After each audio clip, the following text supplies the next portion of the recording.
No hay clientes y pues ahí lo que alcanza a salir. Ni tenemos para gastar ni nada más para comprar de comer. Lo meten a nivel de las noticias y todo y no dan nada, nada. Y hay veces que nada más hacemos una comida al día porque no tenemos. Realmente ya estamos pensando casi en aventarse un puente. Y nosotros como amas de casas tenemos que buscar la manera de darle de comer a nuestros hijos. Personal de la Clínica 27 del IMSS de Tlatelolco bloqueó por unas 2 horas la avenida Manuel González. Reclamaron que no tienen material de protección para atender a los pacientes. Ahora estamos frente al Hospital La Raza, es infectología, enfermeros, enfermeras, camilleros se manifiestan esta mañana por falta de insumos. Fallecida por COVID-19 confirmado. Nosotros incluso pues estuvimos presentes cuando esta persona llegó a pedir auxilio y lamentablemente al no atendérsele pues de manera oportuna fallece al interior de su vehículo. Si no tenía la capacidad para atenderlo, me lo hubieran dicho en ese momento. Ya que hagan algo porque esto es un maldito infierno. Aquí no hay altas, aquí solamente la gente se va a muerta.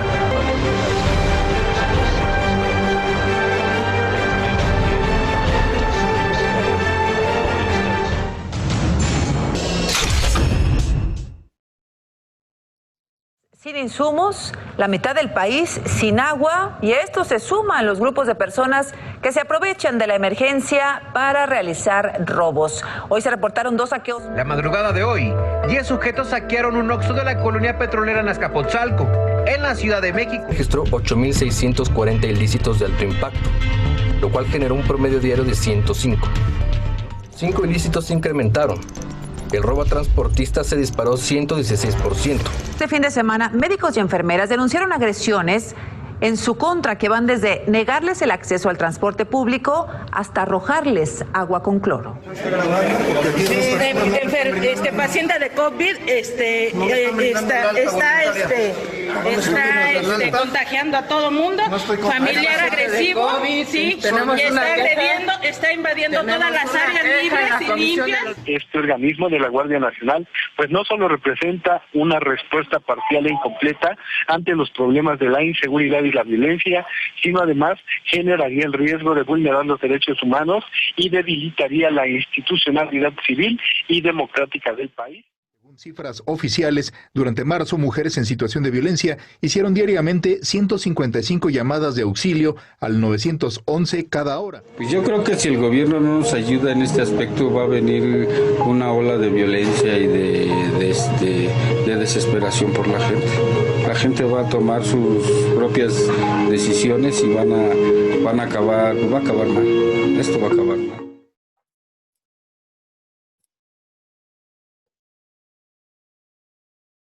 Muy buenos días, nublados días hoy aquí en la Ciudad de México, miércoles 3 de junio. Nos da mucho gusto saludarte. Te queremos dar la más cordial bienvenida a la cuarta mesa del Foro Ciudadano por la Ciudad de México, correspondiente al tema de desarrollo social. Como podrás recordar, la semana pasada se llevó a cabo la Mesa de Seguridad Pública, de donde surgieron interesantes propuestas con el objetivo de aportar soluciones a las crisis de delincuencia y diversos delitos que vive nuestra ciudad y que con el paso de los días se profundizan cada vez más. Hoy nos adentraremos en un tema importante para nuestra ciudad, el desarrollo social. Es uno de los pendientes más importantes aquí en la Ciudad de México y abarca un amplio abanico de temas, como son la eliminación de la pobreza, la reducción de las desigualdades, la creación del empleo, la promoción de las cooperativas, la familia, la institución básica de una sociedad, por supuesto, el rol de la sociedad civil, las personas de la tercera edad y el envejecimiento que está teniendo la población, así como, por supuesto, la juventud, las personas con discapacidad y los pueblos indígenas. Nuestra ciudad es un claro ejemplo de las profundas desigualdades que existen a lo largo y ancho de todo el territorio nacional. Todos los esfuerzos en la materia de desarrollo social deben involucrar no solo a los gobiernos, también a las comunidades, a la sociedad civil, al sector privado, a los pueblos indígenas y a las personas con discapacidad. Los datos empíricos y la experiencia operacional demuestran que el desarrollo social indudablemente llega a promover el crecimiento económico y una mayor calidad de vida para todas las personas. Como podrás recordar, este Foro Ciudadano por la Ciudad de México tiene como principal objetivo dialogar con especialistas para crear propuestas de solución a estas crisis que vive nuestra Ciudad de México. Y está coordinado por un comité organizador que tú ya conoces muy bien y que me permito saludar con mucho gusto. Saludamos al presidente del Partido Acción Nacional en la Ciudad de México, el maestro Andrés Ataide Rubiolo. También saludar a la dirigencia del Partido de la Revolución Democrática en la Ciudad de México, Nora Arias Contreras, Brenda Villena y Carlos Estrada. A Israel Betanzos Cortés, él es presidente del Partido Revolucionario Institucional en la Ciudad de México, así como por supuesto a Jesús Esma, secretario general del Partido Verde en la Ciudad de México, y Leonel Luna, coordinador nacional electoral del Partido Verde. Hoy haremos un profundo análisis y diagnóstico para plantear propuestas que beneficien el desarrollo social en nuestra ciudad. Para esta mesa nos acompañan un grupo de especialistas que han dedicado la mayor parte de su trayectoria al tema que hoy nos convoca y cuyos conocimientos son de mucho valor para comprender la realidad actual en nuestra ciudad. Quiero agradecer mucho la participación del doctor Gonzalo Hernández Licona, del doctor Ricardo Velázquez Leyer y por supuesto también la participación del doctor José Alfonso Rivera Domínguez. A ti que nos estás viendo en Facebook, te queremos invitar a que nos sigas enviando tus preguntas, publicándolas en los comentarios de esta transmisión y que por favor nos indiques para quién va dirigida. Como podrás recordar la dinámica, al concluir el ejercicio del día de hoy, haremos llegar a la brevedad las preguntas a cada uno de nuestros ponentes. Estaremos muy atentos a las redes sociales y como tú recordarás también, la etiqueta de este ejercicio es Plan por la CDMX, gato, Plan por la CDMX. Ahora sí, es momento de que entremos a la reflexión profunda. Quiero presentarles al doctor Gonzalo Hernández Licona, que me da mucho gusto que nos pueda acompañar. Y el día de hoy es de mucha utilidad esa voz y esa experiencia que él tiene en los temas de desarrollo social. Doctor, ¿cómo está? Muy buenas tardes. ¿Qué tal, Rodrigo? Muchas gracias por la invitación y gusto estar aquí con Ricardo y Alfonso. Pues el gusto es nuestro, doctor, también, por supuesto. Quiero que las personas que nos estén viendo conozcan un poco de su semblanza. Usted es un personaje público, seguramente muchos ya lo conocen, pero por aquellos que no conocen su larga trayectoria, en este momento la voy a leer, si usted me lo permite. El doctor Gonzalo Hernández Licona es economista con doctorado en la Universidad de Oxford. Cuenta con una maestría en la Universidad de Essex y licenciatura en el ITAM. Tiene especialidad en desarrollo económico y social, economía laboral, evaluación de la política social, medición de pobreza y desigualdad. Este conocimiento lo ha adquirido tanto en el ámbito académico como en el público. Desde la academia ha sido investigador y profesor de microeconomía, economía laboral y desarrollo económico tanto en la UNAM como en el ITAM. Sus investigaciones académicas más importantes son en el área de economía laboral, especialmente para entender la oferta laboral de la población en pobreza, la informalidad y la tasa de participación laboral por género. En el ámbito público ha trabajado en estadísticas de hogares y censos, inicialmente por su trabajo en el Instituto Nacional de Estadística y Geografía, INEGI, y posteriormente en el trabajo que ha hecho en el área de evaluación y medición de pobreza y desigualdad. Tiene más de 17 años de trayectoria profesional como evaluador de la política pública de México. Como director general de evaluación y monitoreo en la Secretaría de Desarrollo Social, Cedesol de México, fue pionero en el diseño de esquemas mixtos de evaluación y monitoreo de programas sociales. Cedesol fue la primera secretaría que contó con un esquema amplio y sistemático de evaluación en el país, que ha incluido evaluaciones de programas de transferencias monetarias condicionadas, de vivienda, de salud, de educación y de protección social. Posteriormente, el doctor Gonzalo Hernández Licona fue el fundador y secretario ejecutivo del Consejo Nacional de Evaluación de la Política de Desarrollo Social, CONEVAL. Esta institución logró convertirse en un referente mundial en sus procesos de evaluación de toda la política social del país, así como de medición de pobreza multidimensional. Su labor al frente del CONEVAL le ha permitido analizar las políticas sociales, especialmente aquellas que han buscado consolidar la protección social. En este ámbito ha logrado combinar el rigor técnico que requieren las evaluaciones de calidad que ha generado y coordinado el CONEVAL, con la comunicación y convencimiento público para que estas herramientas sean utilizadas y aceptadas por un grupo amplio de grupos con intereses diversos. Ha tenido experiencia internacional como parte de la directiva de la International Initiative for Impact Evaluation de Gay Alliance, así como haber formado parte del Global Partnership for Effective Development Cooperation del Global Sustainable Development Report del 2019 y de Oxford Poverty and Human Development Initiative desde esa plataforma internacional. También ha podido apoyar a Colombia, Chile, Argentina, Brasil, El Salvador, Perú, Sudáfrica, Uganda, Benín, India, Nepal, Irán, Marruecos, Argelia, Camboya en sus procesos de evaluación y de medición de pobreza multidimensional. Actualmente es el director de la Red de Pobreza Multidimensional con base en la Universidad de Oxford, que abarca a todos los países e instituciones que trabajan en pobreza multidimensional. Asimismo, es académico como profesor del Departamento de Economía del ITAM. Muy importante esa semblanza para entender un tanto cuanto la experiencia que usted tiene y que estamos muy contentos que el día de hoy nos las transmita. Doctor, tiene usted el uso de la voz. Bienvenido. Mil gracias, Rodrigo. Muchas gracias a los que nos están viendo y insisto, a mis compañeros. Pues es un tema bien importante el que nos han invitado. Es tratar de analizar en 10, 12 minutos lo más importante de la política social de la Ciudad de México. Yo tengo aquí algunas gráficas, entonces quisiera yo ahí nada más que les echen un ojo a ver si se ve. ¿Sí? Sí, sí, ahí está, ¿no? A ver, yo creo que hay que empezar diciendo que la Ciudad de México ha estado pues, en general a la vanguardia económica y social respecto al resto del país, ¿no? En la Ciudad de México, pues que México sigue siendo un país muy central, muy centralista. Muchas cosas pasan en la Ciudad de México, mucha gente sucede, mucha gente viene y muchas cosas pasan. Entonces, si tú comparas el ingreso promedio de la Ciudad de México con el resto del país, si tú comparas la educación promedio, pues México, la Ciudad de México ha estado siempre en general más alta, ¿no? Y no solamente en términos económicos, yo diría que desde hace algunos años también en términos de vanguardia social, al menos en los programas generales de trabajo, porque ha habido mucho énfasis en el tema de derechos, a diferencia de los gobiernos federales. En los gobiernos presentes y pasados, digamos, recientes de la Ciudad de México, ha habido un énfasis en el tema de derechos, que para mí los derechos sociales o los derechos en general, pues son como, o deben ser, ese hilo conductor que tiene que llevar la política social en todo el mundo, en México y por supuesto en la Ciudad de México. Entonces yo creo que hay que reconocer esas ganas de avanzar en derechos, esas ganas de avanzar en libertades, esas ganas de avanzar en tolerancia, ¿no?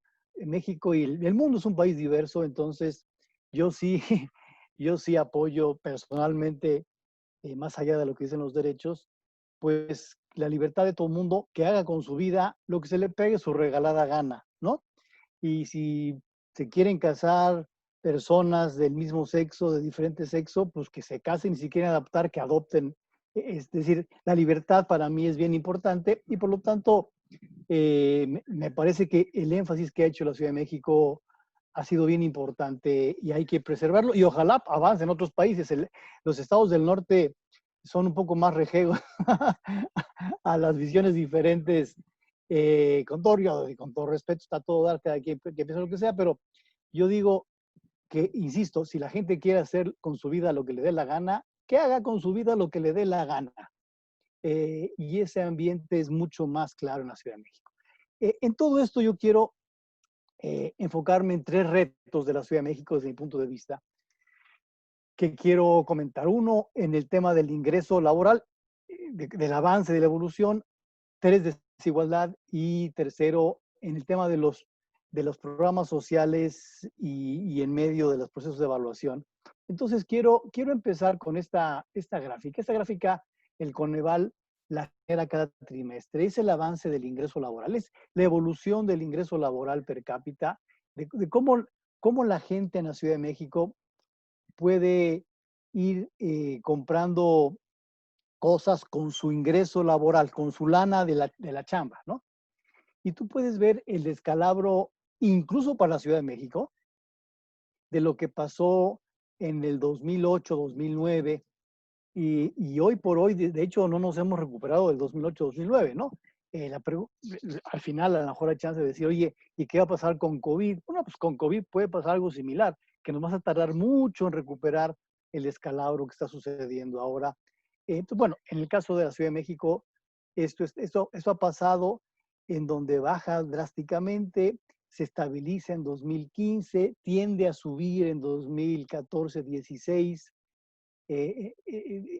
baja en 2018 respecto a 16, y luego en 2019 es interesante que en el primer trimestre, que es el último dato que tenemos con la encuesta de ocupación y empleo, tenemos un incremento importante en la Ciudad de México y en todo el país, por cierto, en materia de poder adquisitivo del ingreso laboral. Y el argumento principal de ese incremento en el primer trimestre, que incluye marzo, por cierto, tiene que ver con los incrementos del salario mínimo a inicios del año y del año pasado, que vienen a compensar la caída de la generación de empleo formal que el país experimentó y la Ciudad de México experimentaron desde 2018. O sea, entonces, ¿qué pasó en el mercado laboral? Dos cosas. Vino cayendo la generación de empleo formal desde el 2018 más o menos, y al mismo tiempo los incrementos del salario mínimo aumentan el poder adquisitivo y compensan la caída del empleo formal. Darte un ejemplo, la generación de empleo de 2018 fue 660,000 empleos a nivel nacional, en 2019 fue 340,000, o sea, cayó casi a la mitad. Falta de dinamismo, falta de confianza en la inversión, lo que tú quieras, pero a pesar de eso, el poder adquisitivo creció porque el salario mínimo subió. Entonces, ahí hasta febrero, marzo había un tema importante de recuperación, al menos, de recuperación del poder adquisitivo. Obviamente, de abril para el futuro, la historia va a ser diferente en la Ciudad de México y va a ser diferente en el país. Y la pregunta es, ¿qué va a pasar con el ingreso laboral si en 2008, que fue una caída del PIB importante por un tema internacional, qué va a pasar a partir de abril en la Ciudad de México con el tema de ingreso laboral? Entonces, aquí el primer reto para la Ciudad de México es, ¿qué va a hacer la Ciudad de México para fortalecer después de la pandemia el tema laboral, tanto de empleos como de ingresos? ¿No? Y la respuesta no es sencilla. O sea, no,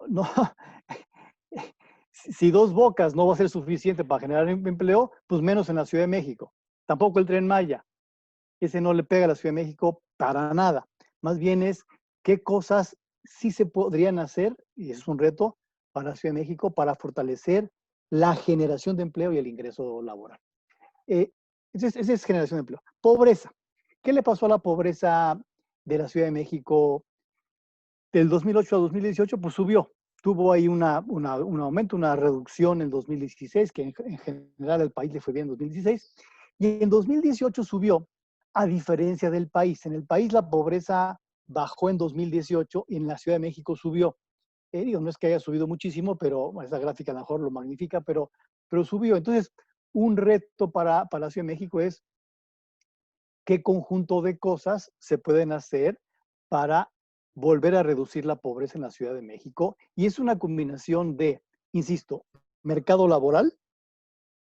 Si hay un ingrediente que reduce la pobreza, es que le vaya bien al mercado laboral. Ese ingrediente del mercado laboral, ese ingrediente de las chambas, de lo que la gente gana, es el factor más importante que hace bajar la pobreza. No es el único, por supuesto, tiene que haber programas sociales que a la población más pobre tanto le den un alivio temporal como le impulsen a un mejor trabajo y un mejor crecimiento mañana. Entonces, esa combinación no es fácil.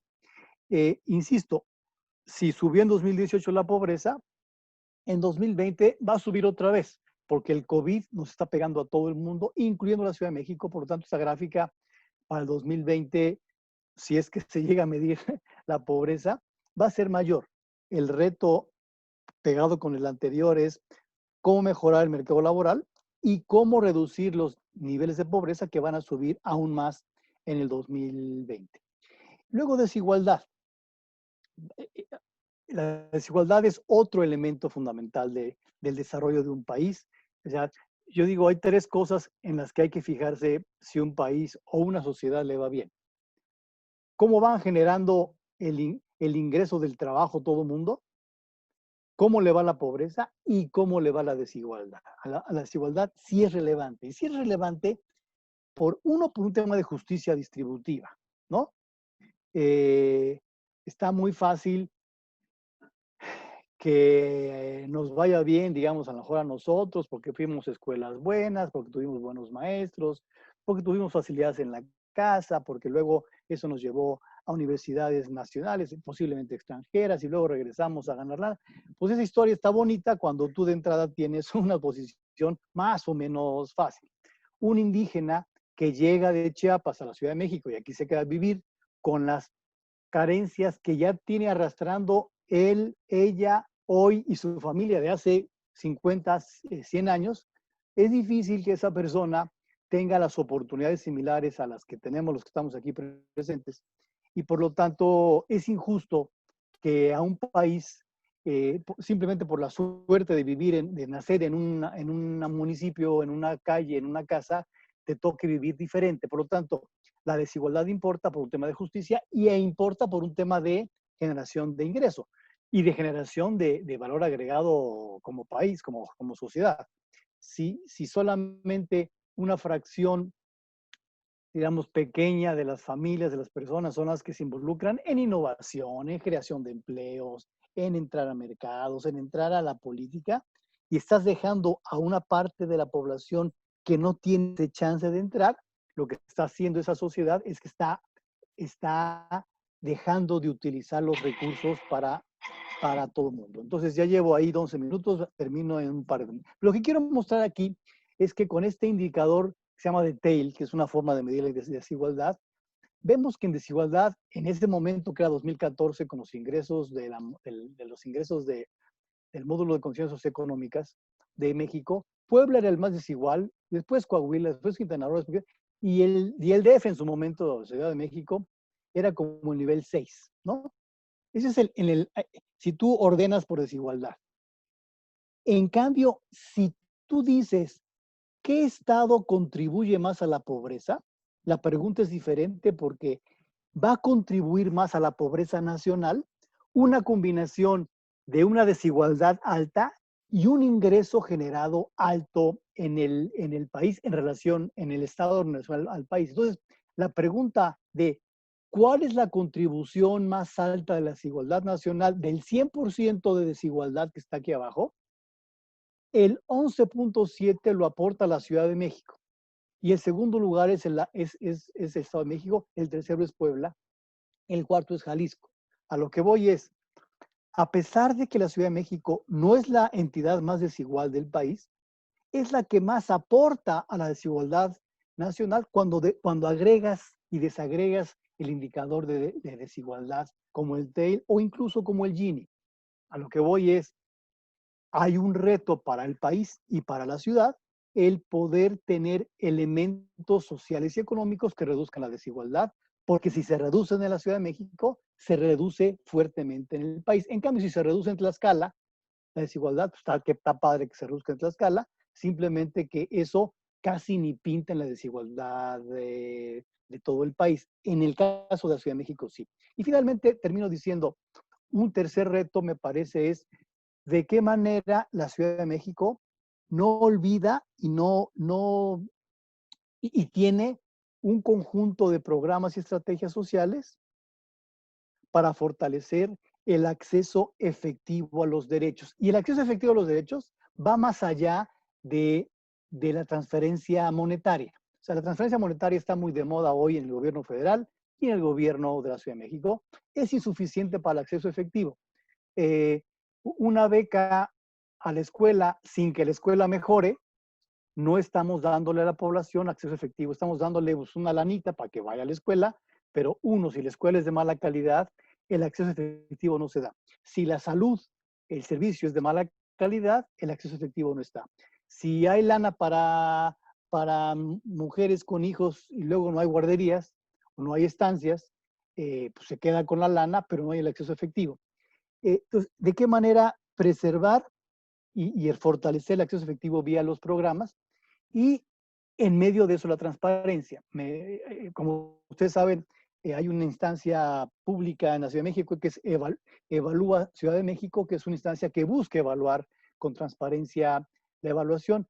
Los programas de la Ciudad de México, me metí en la página, nada más encontré 2 evaluaciones de todas las que puede haber en 2019.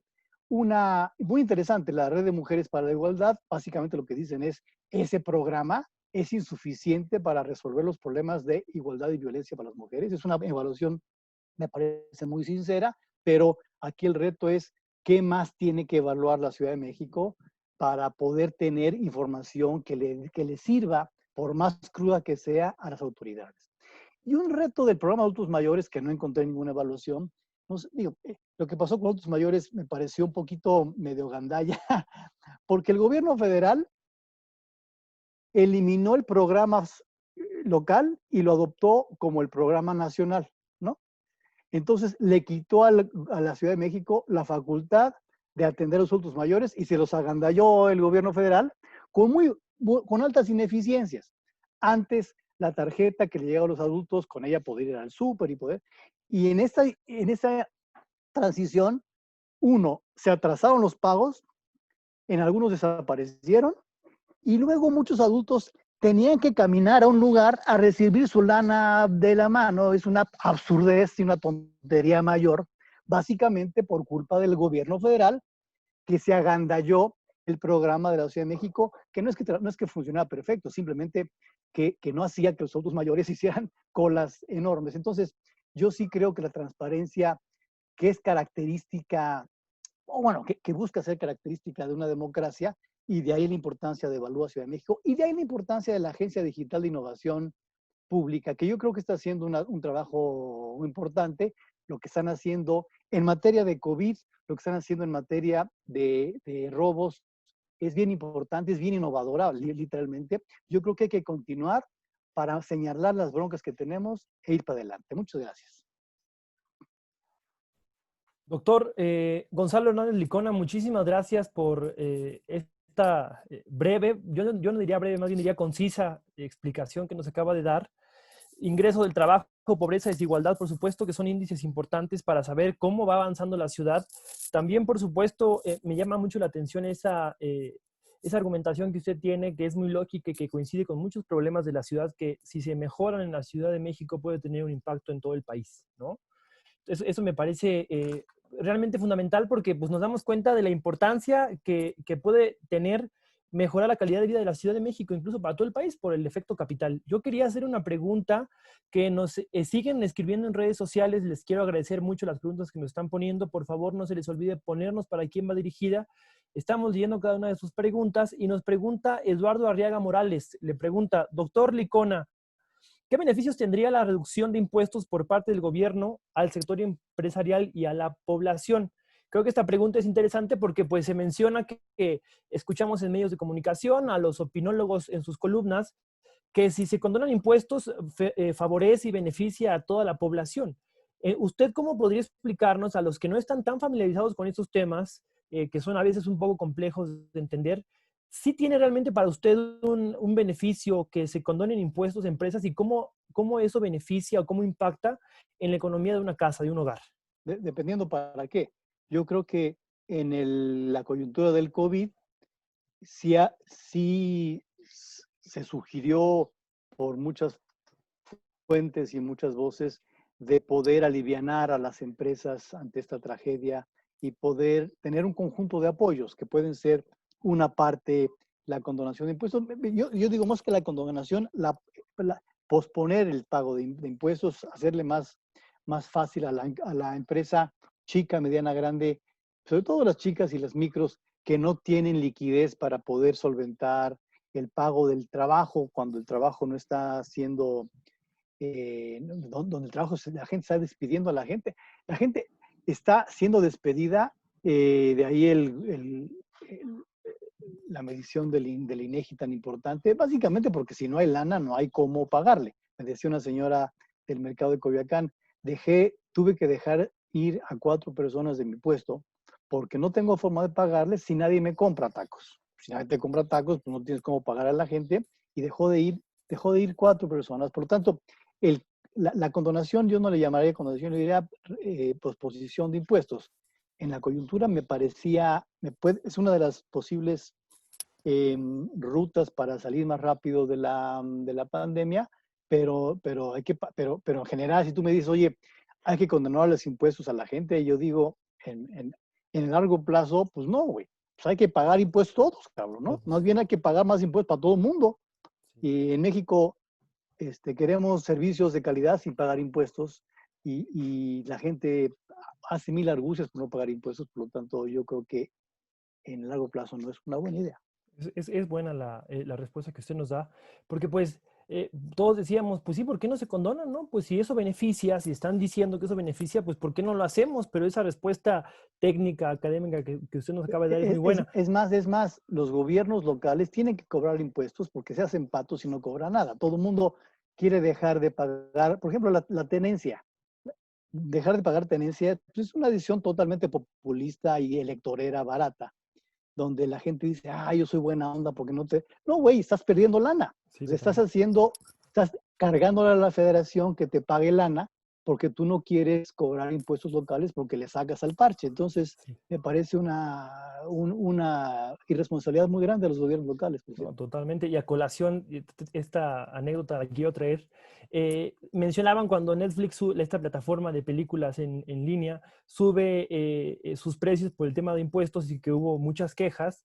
Había pues algunas personas afines al gobierno federal que decían quieren un gobierno como el de Alemania, pero no quieren pagar impuestos como los de Alemania. Sí, a lo que yo y todos respondíamos, pero pues ojalá tuviéramos los sueldos como los de Alemania, ¿no? Entiendo, es un tema pero imagínate, ¿no? Pero... Imagínate cobrar impuestos a Netflix. ¿Quién ve Netflix? Pues la gente que puede pagar impuestos, cobra el impuesto a Netflix. O sea, no, así es.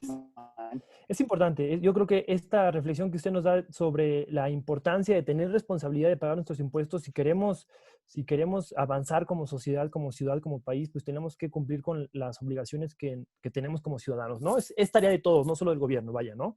Gracias. Doctor, muchísimas gracias, por estas palabras, por esta reflexión. Nos llevamos muy buenas anotaciones y le invito a que continúe aquí con nosotros por preguntas posteriores. Y quiero saludar con muchísimo gusto al doctor Ricardo Velázquez Leyer, que está aquí con nosotros. Doctor, muy buenas tardes, qué gusto saludarlo.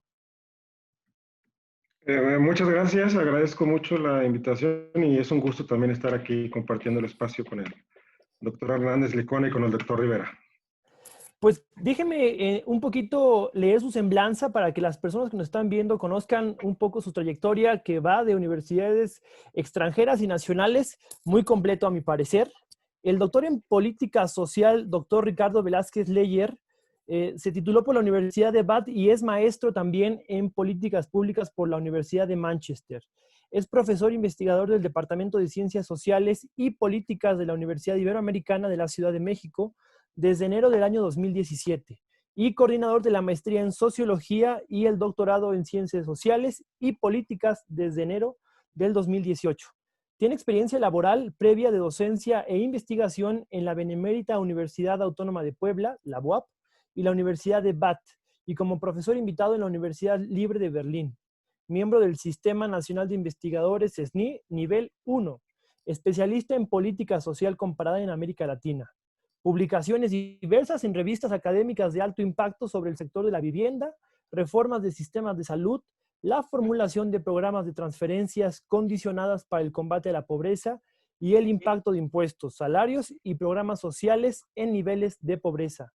Actualmente también imparte cursos de análisis de políticas públicas, política social, gobierno local y métodos de investigación social a nivel de licenciatura y de posgrado. Doctor, un currículum lleno de experiencia profesional y académica. Tenemos mucho entusiasmo en escucharlo. Tiene usted el uso de la voz. Buenas tardes. Muchísimas gracias. Voy también aquí a compartir mi pantalla y unas láminas. Muy bien, yo le indico en cuanto ya veamos su pantalla. ¿Y ya se ve? Ya la estamos viendo. Ahora sí, le pediría si nos ayuda a ampliar la presentación. Ok. Listo, excelente, muy bien. Perfecto, pues muchas gracias por esa presentación y muchas gracias por la invitación nuevamente.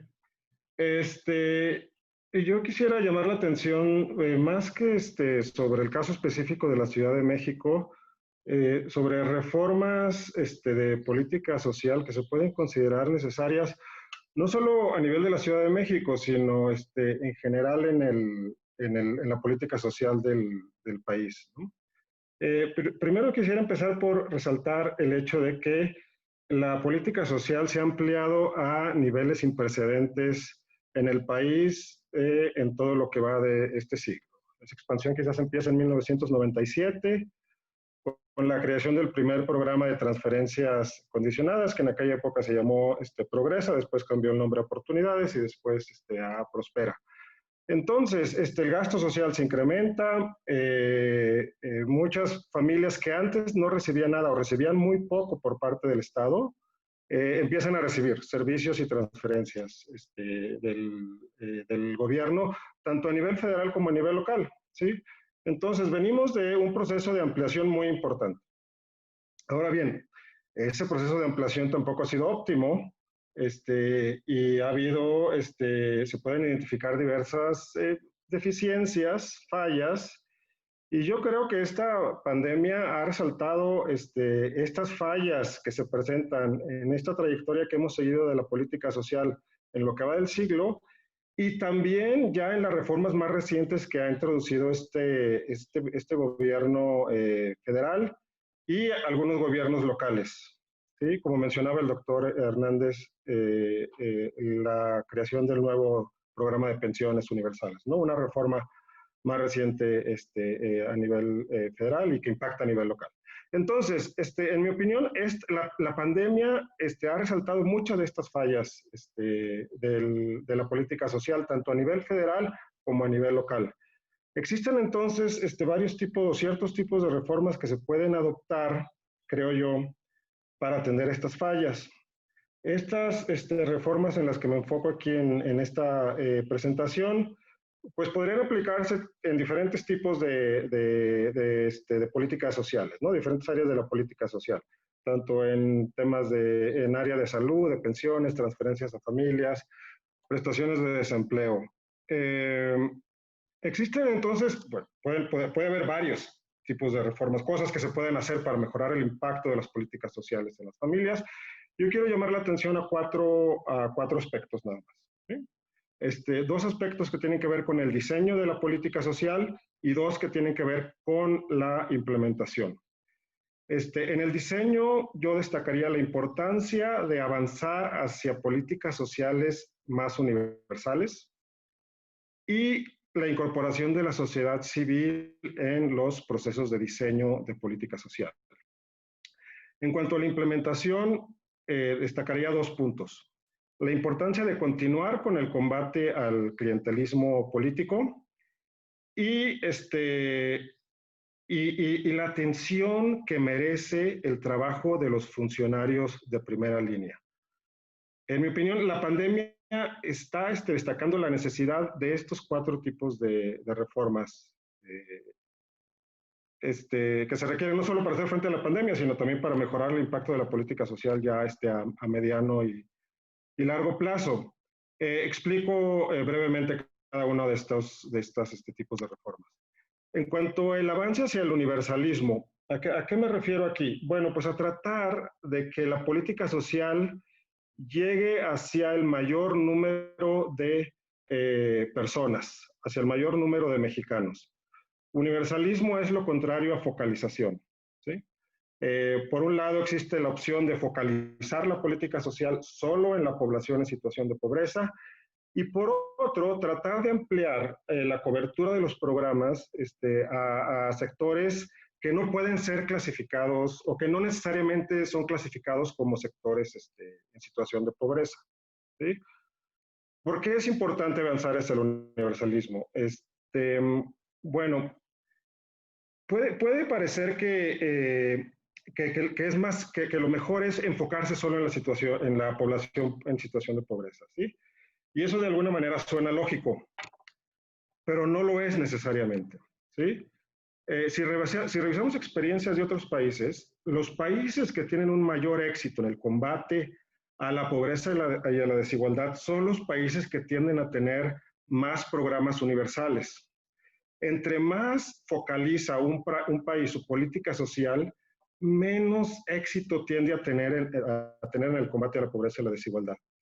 Y eso lo vemos tanto en países capitalistas avanzados como en la región de América Latina y en otros tipos de países. Por ejemplo, Estados Unidos focaliza mucho su política social en población pobre.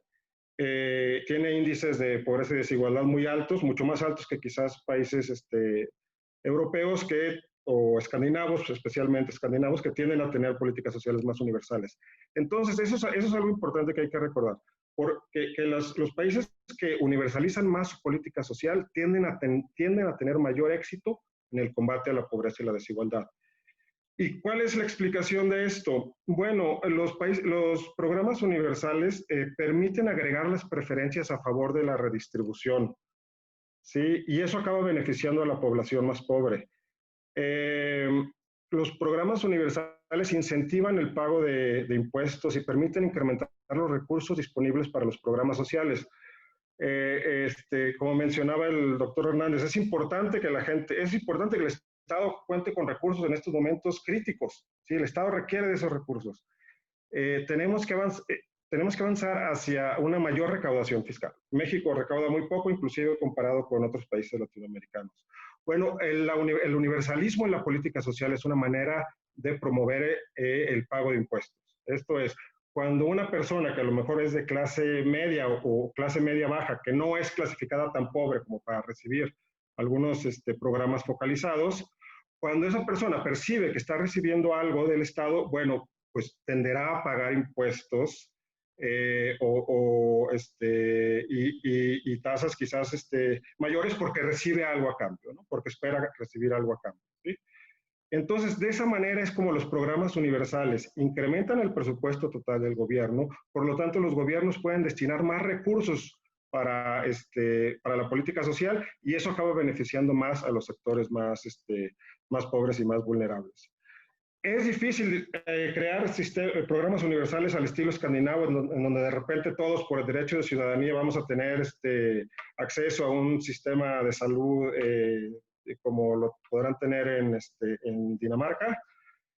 Es difícil, quizás no sea posible en este momento, ¿sí?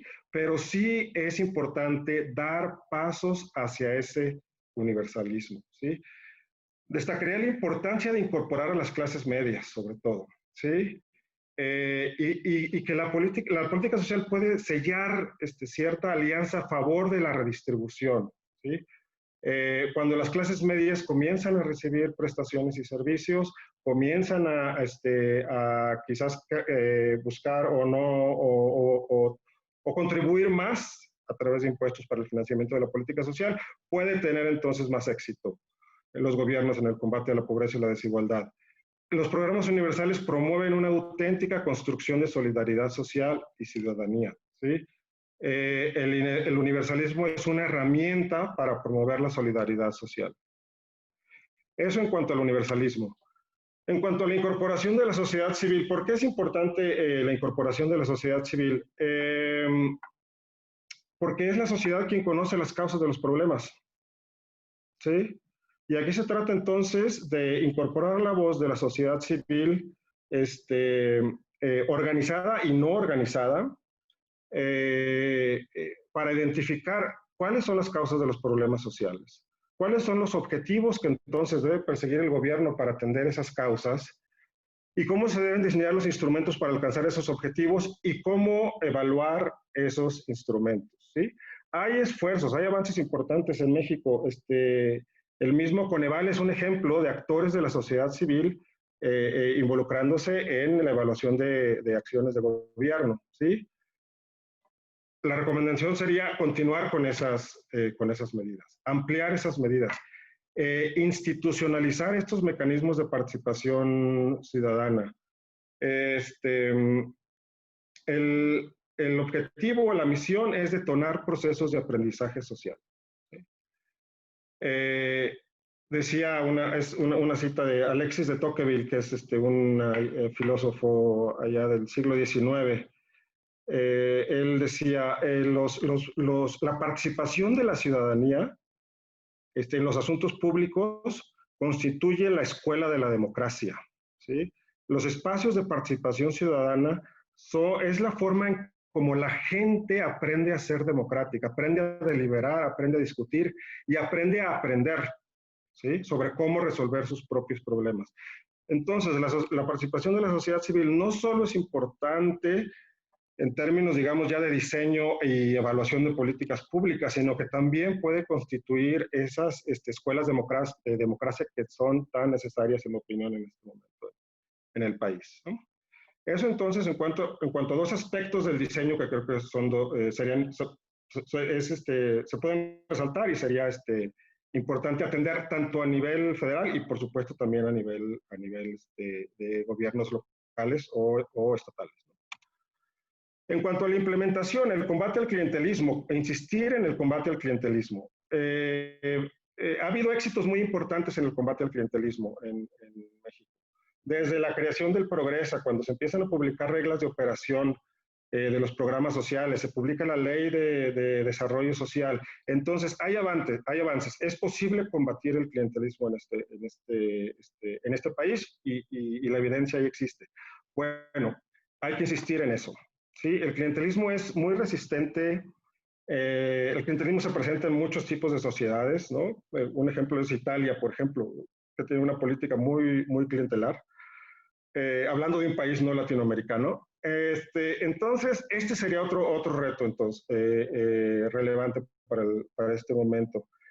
Es importante que todos los programas cuenten con reglas claras de operación, que especifiquen cuáles son los patrones de distribución de los recursos, cuáles son las responsabilidades de los actores involucrados, de qué manera se va a evaluar cada programa, ¿sí?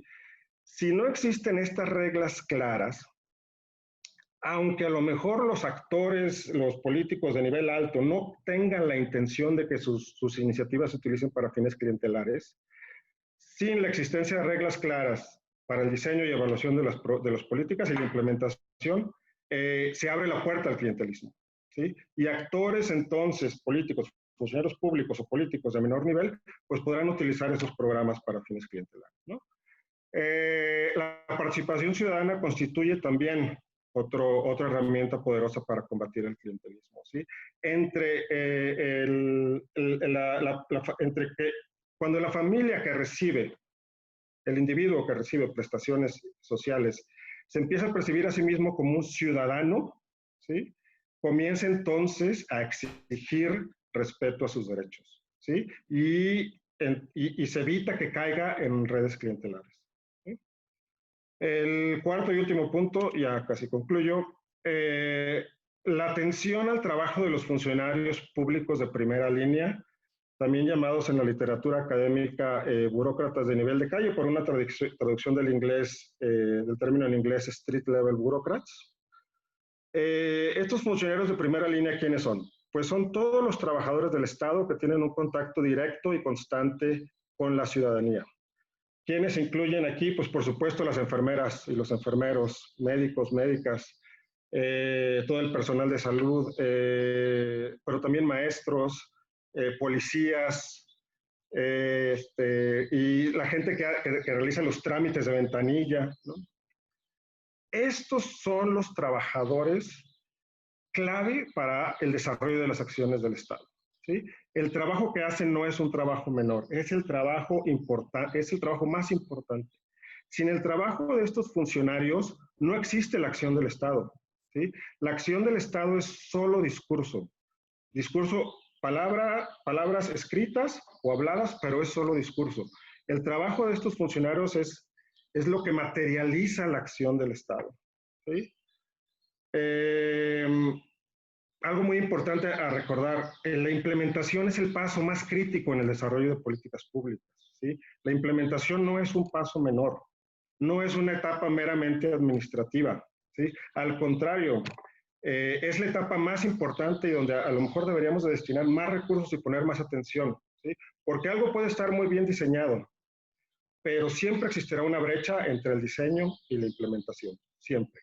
El objetivo es acortar esa brecha, ¿sí?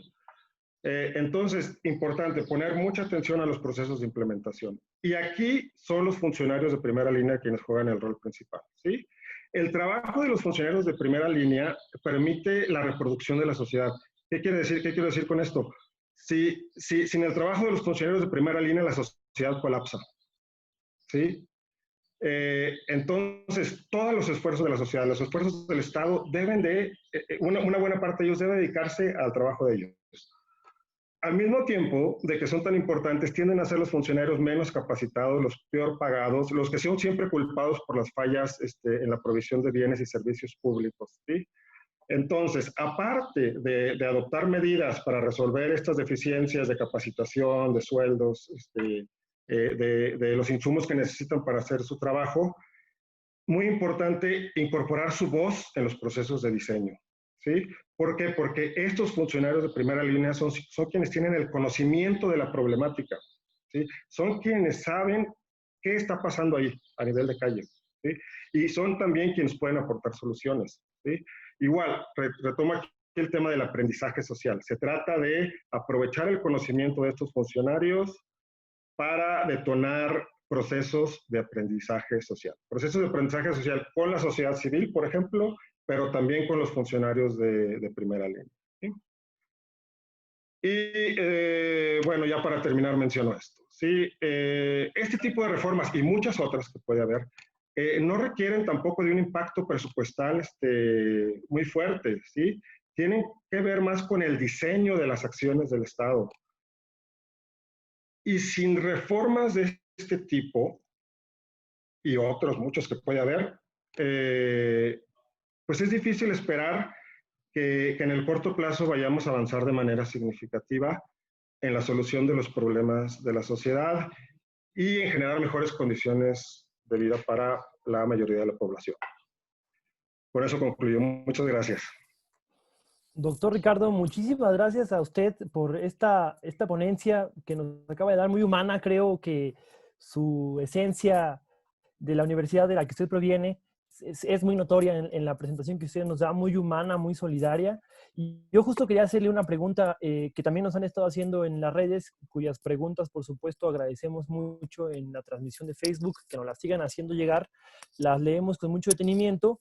Hablaba usted de avanzar hacia el universalismo de los programas sociales. Yo tenía también en mente hacer una pregunta sobre el clientelismo. También usted tocó ya ese tema. Entonces, la pregunta del millón es, pues que el universalismo ayuda, se menciona, a combatir, dicen por ahí, que combate el tema electoral, ¿no? El tema de uso faccioso de los programas sociales, uso político. Entonces, la pregunta que yo le quiero hacer y que muchas personas nos hacen en redes sociales es el famoso ingreso básico universal, el IBU que le llaman, que está ahorita muy en boga y que algunos grupos parlamentarios en el Senado, en la Cámara de Diputados, incluso en el Congreso local de la Ciudad de México han venido mencionando, y que también tenemos noticias que vienen de otras partes del mundo donde se va a implementar. Pongo el ejemplo de España, por ejemplo, ¿no? ¿Qué nos puede decir usted sobre el ingreso básico universal? ¿A favor, en contra, por qué? Sí, sin duda un tema muy interesante y muy relevante, ¿no? A ver, es un tema complejo, ¿sí? No es tan sencillo. Sin duda es una iniciativa interesante, viene allá desde la década de los 90 y entiendo que toda esta es idea de un filósofo, creo que belga, que se apellida Van Parijs, ¿no?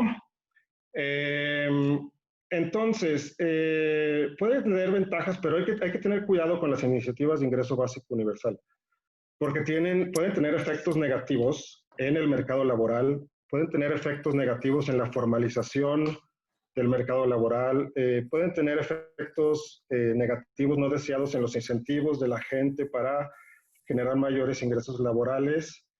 En general, es una iniciativa interesante.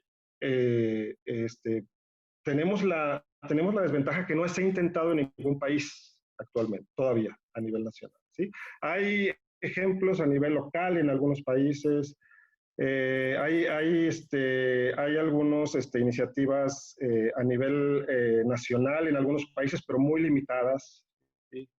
No hay ningún caso que podamos estudiar para ver cuáles son los efectos de un ingreso básico universal ya en la práctica a nivel nacional, ¿sí? Puede tener efectos negativos. Ahora bien, yo solo quisiera decir una cosa. En la coyuntura en la que nos encontramos, tan complicada, ¿sí? Hablo de la pandemia de COVID. Un ingreso básico universal temporal hace mucho sentido, ¿sí? más allá de los efectos que pueda tener negativos o no, o positivos o no, en este momento creo que tendría más efectos positivos, ¿sí? Porque hay mucha gente que se está quedando sin ingreso, hay mucha gente a la que es muy difícil llegar con otro tipo de transferencias y de servicios sociales. Entonces, un ingreso básico de emergencia en este momento a mí me hace sentido, ¿sí? Por lo menos para pasar la crisis de la pandemia. Ok, es muy buena su respuesta. Yo creo que nos ayuda para contribuir al análisis que ha venido existiendo en las últimas semanas en la opinión pública, incluso en las familias. Seguirá el debate, yo creo, pero ojalá y logremos trasladar el debate a las acciones y pues implementarlo o por lo menos ponerlo a prueba en México. En acciones de gobierno nunca va a ser adecuado repetir las experiencias tal cual cada país tiene sus bemoles. Estaría interesante ver cuáles serían aquí las condiciones en nuestro país. Pero pues, doctor, muchísimas gracias. Yo le invito a que siga aquí con nosotros y le agradezco mucho las palabras que nos acaba de brindar, este análisis, que por supuesto ya tenemos muy buenas notas relativas a su ponencia. Muchas gracias, doctor. Muchas gracias. Y quiero saludar, ya está con nosotros, le diré diputado porque dicen que el que fue diputado una vez siempre va a ser diputado. Doctor Alfonso Rivera, muy buenas tardes. Qué gusto tenerlo con nosotros el día de hoy. Hay que activar su micrófono, doctor, por favor. Listo, ya le escuchamos bien. Listo. ¿Cómo está? Muy bien, muy buenas tardes. Saludos a todos los que nos escuchan y a mis compañeros que participan en este foro, Ricardo y Gonzalo. Muchas gracias por acompañarnos el día de hoy. Si me permite, voy a dar lectura a su semblanza. Es importante que conozcamos todos su trayectoria laboral, su trayectoria académica y, por supuesto, también en el ámbito legislativo. El doctor José Alfonso Rivera Domínguez nació en la Ciudad de México, realizó su licenciatura en la Facultad de Derecho de la Universidad Nacional Autónoma de México, donde posteriormente cursó los estudios de especialidad en Derecho Administrativo y Derecho Constitucional. Cuenta con una maestría en Derecho y un doctorado en Derecho también, todas por la División de Estudios de Posgrado de la Facultad de Derecho de la máxima casa de estudios del país. Posee además una especialidad en Finanzas Públicas, cursada en la Universidad de Salamanca, en España. Ha sido profesor titular en la Escuela de Derecho de la Universidad del Valle de México, en la Escuela de Derecho de la Universidad La Salle y también en la Facultad de Derecho de la Universidad Nacional, en donde ha impartido las materias Derecho Administrativo, Poder Ejecutivo y Derecho Fiscal. En su trayectoria profesional se ha desempeñado como subdelegado en la Delegación Álvaro Obregón del Gobierno del Distrito Federal, diputado federal en la 55 legislatura del H Congreso de la Unión, donde fue secretario de la Comisión de Comercio, subprocurador jurídico de la Procuraduría Federal del Consumidor, diputado local en la Asamblea Legislativa del Distrito Federal en la primera legislatura, donde presidió la Comisión de Derechos Humanos. También director general de Asuntos Jurídicos en la Unidad de Política de Ingresos de la Secretaría de Hacienda y Crédito Público, así como vicepresidente jurídico de la Comisión Nacional para la Protección y Defensa de los Usuarios de Servicios Financieros, director de Administración y Asuntos Jurídicos y también director general de la Casa de la Moneda de México, coordinador general de asesores del secretario de Comunicaciones y Transportes y también delegado federal de la Secretaría de Desarrollo Social en la Ciudad de México. Doctor, un extenso currículum relativo a la administración pública y al poder legislativo. Estamos muy entusiasmados de poder escucharlo. Tienes el uso de la voz. Muy buenas tardes. Muchas gracias, Rodrigo. Agradezco a los organizadores de este foro ciudadano por la Ciudad de México la invitación a participar en el foro. Saludo con afecto y respeto a Ricardo y a Gonzalo, participantes en el mismo. Y yo me voy a referir a la eficacia de los programas sociales. El desarrollo social tiene como propósito mejorar las condiciones de vida de los ciudadanos, elevar sus condiciones, lograr el nivel de bienestar. Sin embargo, hay programas que simplemente atenúan, hay programas que disminuyen los problemas que tienen los ciudadanos, pero no los resuelven. Desde 1992, hace ya 28 años, se creó la Secretaría de Desarrollo Social, como instancia responsable de instrumentar, organizar y llevar a cabo la política social del gobierno federal. ¿Se ha logrado erradicar la pobreza? No. ¿Se ha logrado reducirla? Tal vez. ¿Por qué? Porque los programas sociales, en mayor o menor medida, se han diseñado solo para dar, para otorgar, Y eso no soluciona el problema, solo contribuye a perpetuar la pobreza, a crear grupos cautivos, a generar clientelismo político al que se refería Ricardo hace unos momentos, pero no atacan el problema de raíz. Pocos son los que van directamente a mejorar las condiciones de vida de los ciudadanos. Bueno, y antes de Cedesol, ¿qué había? ¿No había programas sociales? Sí, sí había. Había programas, había acciones descoordinadas, aisladas. El IMSS, por ejemplo, tenía sus programas de seguridad social, tenía prestaciones sociales, tenía prestaciones culturales e incluso deportivas. La SEP, junto con el entonces Instituto Nacional de Protección de la Infancia, ahora DIF, tenía el programa de desayunos escolares. E incluso desde 1988, antes de la creación de la Cedesol, se creó el Programa Nacional de Solidaridad. El PRONASOL buscaba una mayor justicia social mediante una mayor participación de la ciudadanía, ¿sí? Tenía tres ejes sobre los cuales estaba articulado. La solidaridad para el bienestar social, que era el mejoramiento inmediato de las condiciones de vida de los ciudadanos, la solidaridad para la producción, que tendía a capacitar para el empleo a los ciudadanos, y tenía la solidaridad para el desarrollo regional, que era infraestructura, grandes obras. Seguramente muchos de ustedes habrán visto cuando circulan por carretera algunas estructuras tipo columna que dice hechos con solidaridad. La carretera autopista México-Veracruz, la autopista del Sol México-Acapulco, fueron construidas con recursos de solidaridad. Pero el programa en sí se sustentaba en un hecho determinante, en la participación de los ciudadanos y en el asambleísmo. En asamblea se determinaba quién iba a ser primero el presidente del Comité de Solidaridad, el secretario y los vocales, y se asignaban responsabilidades de seguimiento de las obras. En asamblea se determinaba qué obras se tenían que realizar en determinadas comunidades, en las colonias, ¿sí? Desde luego con una orientación técnica, de drenaje, agua potable, guarniciones, banquetas, pavimentación, etc. Y la gente participaba proporcionando la mano de obra y supervisando el correcto ejercicio de los recursos que recibían. Esto es el material que se les asignaba. Ellos lo almacenaban, ellos lo resguardaban, y ellos sabían cuánto se iba a destinar a cada una de las diferentes obras e iban viendo los diferentes avances. Por eso fue muy exitoso, porque hubo una intensa participación de la sociedad, hubo un involucramiento de la sociedad civil al que se refería hace unos momentos el doctor Velázquez. Pero después de eso, el PRONASOL se convirtió en Progresa, después se convirtió en Oportunidades, más tarde en Prospera, y todo eso ya desapareció. Bueno, ¿y cómo estamos ahora? La última evaluación de la política social, realizada todavía por el doctor Licona, aquí tengo el reporte, ¿sí? Dice que tenemos 52.5 millones de pobres. Y de esos 52.5 millones, 9.3 millones de ellos están en pobreza extrema. Estos son datos del 2018, la última medición que se realizó con EVAL. Y 45.3 millones son vulnerables, ya sea por ingreso o por carencia. Lo cual significa que de cada 5 mexicanos, 2 son pobres, 2 más vulnerables de serlos, y solo 1 no es ni pobre ni vulnerable.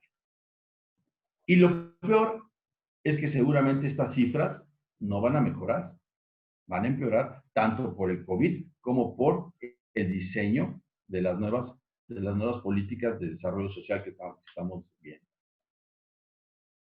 Yo creo que el problema, insisto, es que se ha privilegiado los programas de dádivas, los programas para dar, los de paliativos, los que no corrigen la situación de fondo. Sí ayudan, pero no lo resuelven.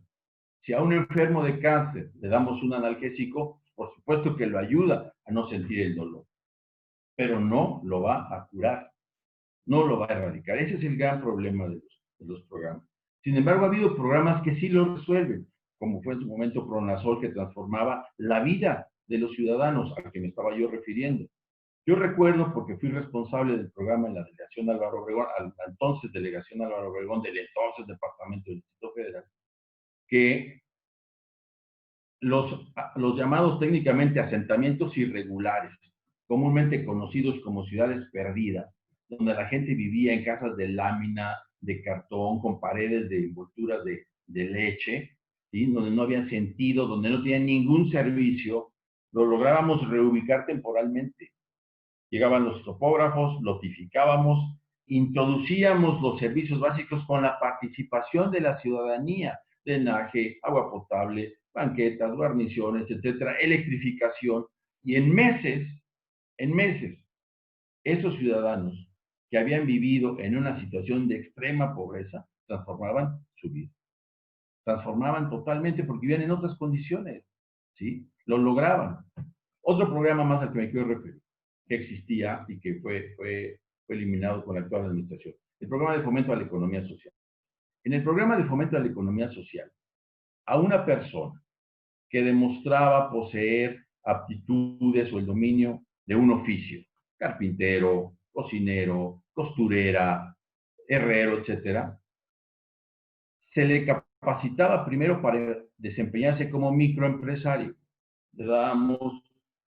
Le impartíamos clases de derecho fiscal para que supieran por lo menos cómo darse de alta en su registro de contribuyentes, cómo emitir una factura, clases para, si iba a tener empleados, pues, de relaciones laborales, de cumplimiento de las obligaciones como proveedor, del cumplimiento de las obligaciones administrativas, uso de suelos, sanitarias, etc.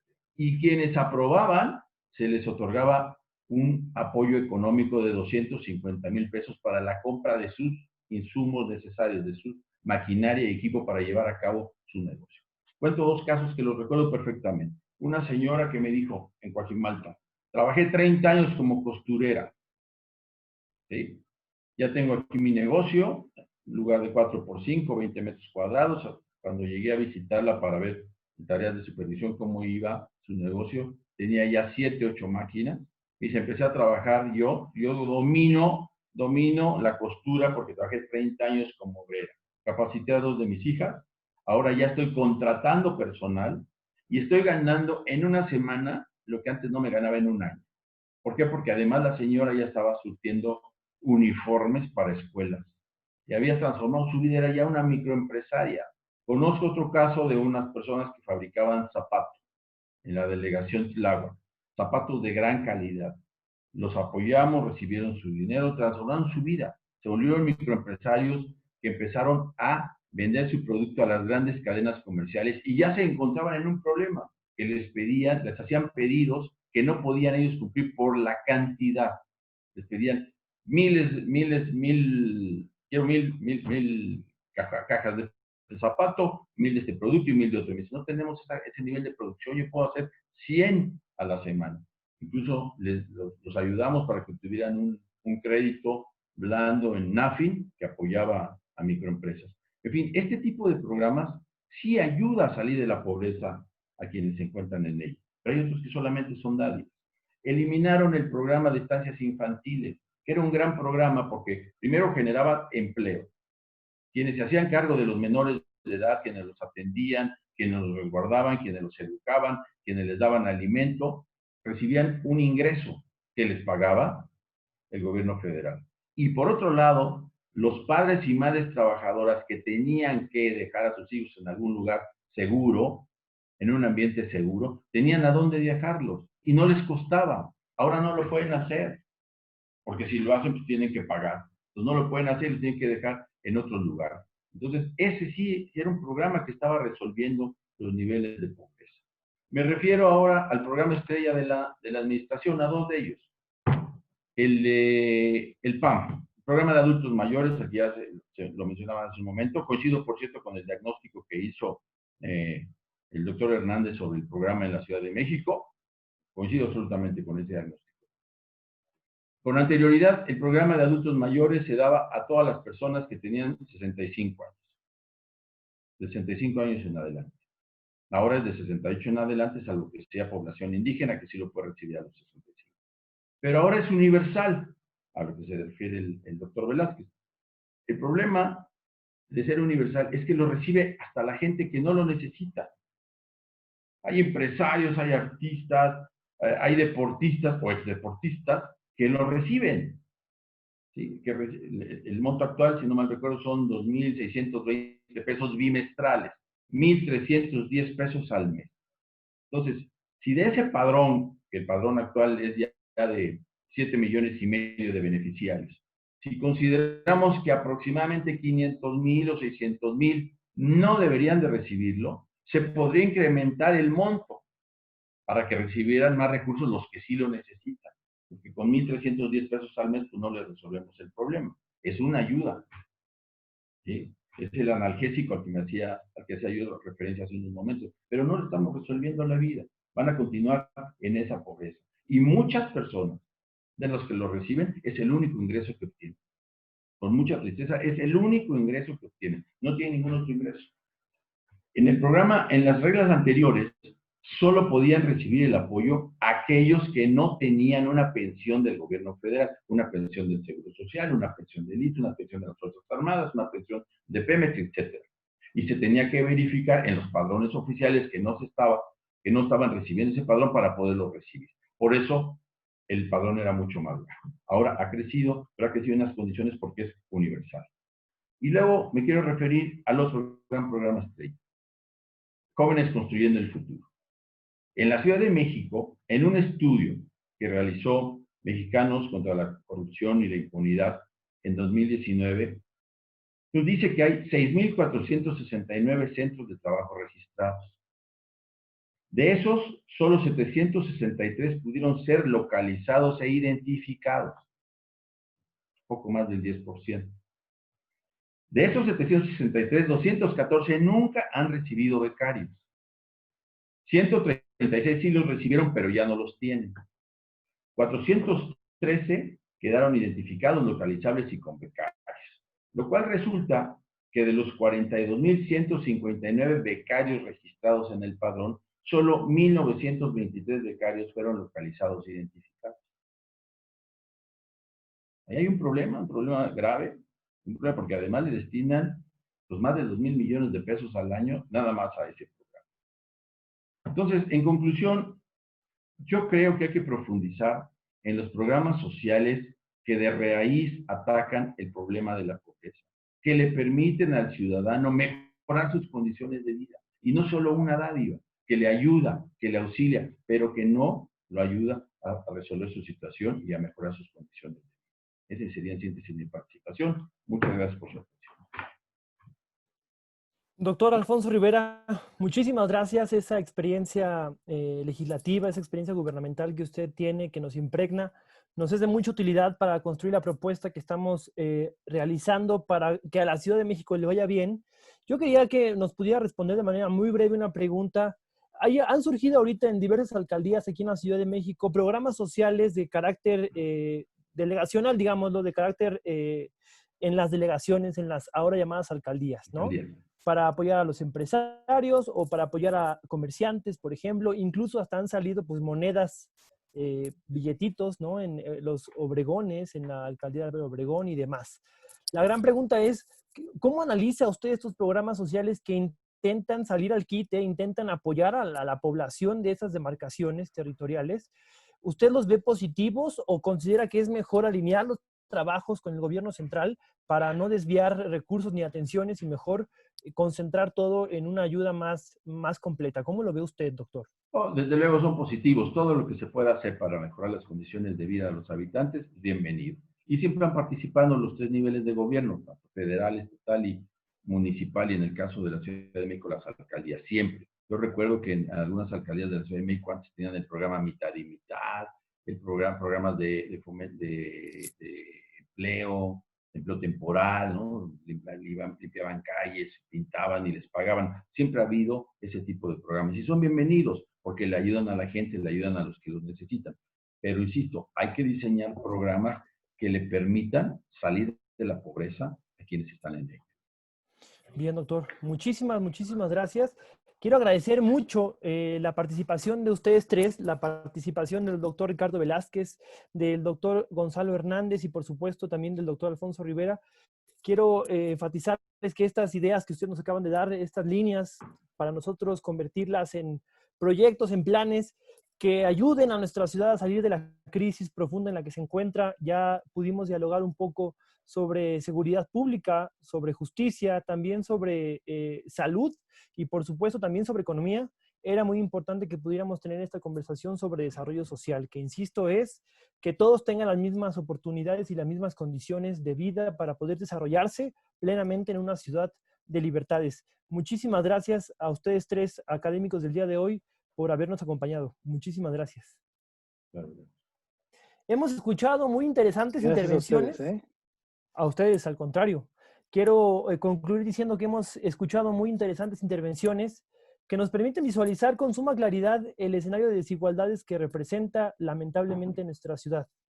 El desarrollo social tiene que dejarse de ver como un tema electoral y debe de comenzar a verse como un tema de desarrollo y de equidad. El momento que atraviesa nuestra ciudad es por demás delicada. Aquí hay un panorama con propuestas planteadas por nuestros especialistas y lo que queremos es que todas las personas tengan las mismas oportunidades para poder desarrollarse. Queremos que la pobreza deje de ser una constante en la población de nuestra ciudad. Recordarte que nuestro principal objetivo es que nadie se quede atrás en la Ciudad de México.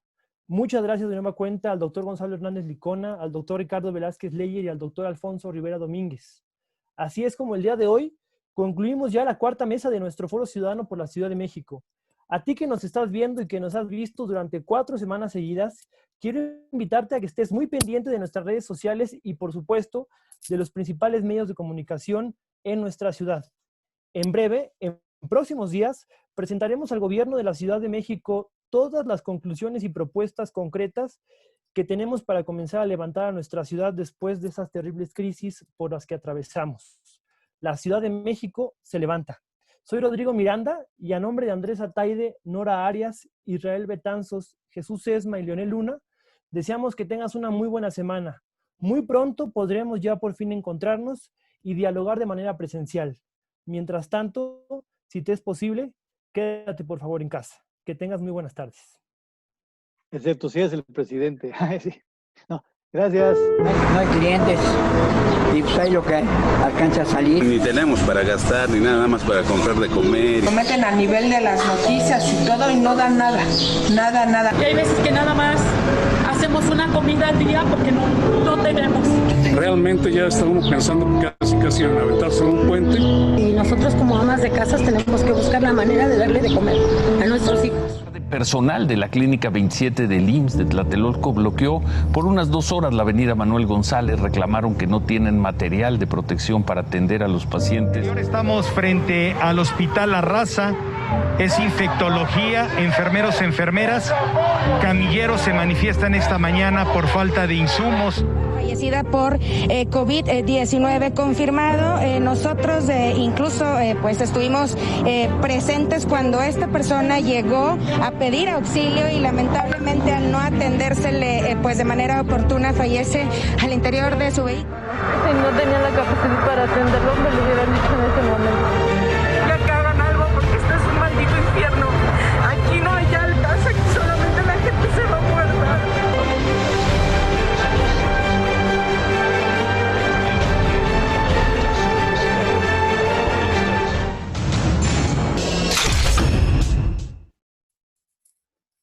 Sin insumos, la mitad del país sin agua, y esto se suma a los grupos de personas que se aprovechan de la emergencia para realizar robos. Hoy se reportaron 2 saqueos. La madrugada de hoy, 10 sujetos saquearon un Oxxo de la colonia petrolera en Azcapotzalco, en la Ciudad de México. Registró 8.640 ilícitos de alto impacto, lo cual generó un promedio diario de 105. 5 ilícitos se incrementaron. El robo a transportistas se disparó 116%. Este fin de semana, médicos y enfermeras denunciaron agresiones en su contra que van desde negarles el acceso al transporte público hasta arrojarles agua con cloro.